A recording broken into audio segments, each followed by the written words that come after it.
So I started to pray, and I also knew, as I said, I had an ally with me in the room just above, and turns out he was praying a rosary for me at that time that I was going through that.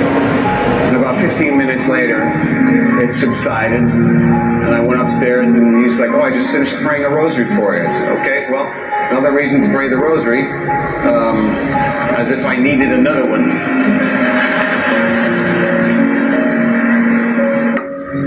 And I thought about what it was that maybe was stressing me or giving me anxiety about these scenes, about the weight of portraying one of the most important scenes, certainly the most important scene in our faith. Well, I'll leave Bishop Barron to argue which might have been theologically more important, the Eucharist or the resurrection. I don't know. I'm going to stay out of it. I'm not a theologian. I'm not actual Jesus. I kind of have to remind people I'm not actual Jesus. I don't know the answer.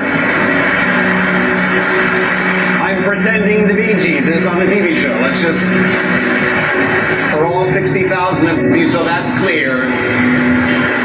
Not the real Jesus. TV Jesus. Real Jesus. TV Jesus. Real Jesus.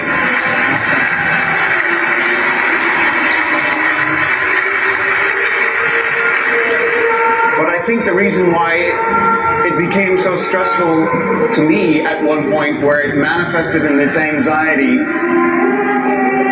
was because as a Catholic, I understand the weight.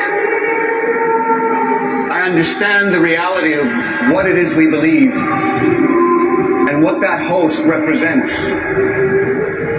and what that bread and that wine, once the Holy Spirit comes down and changes them, what that actually means to us and who that actually is now that we are about to receive.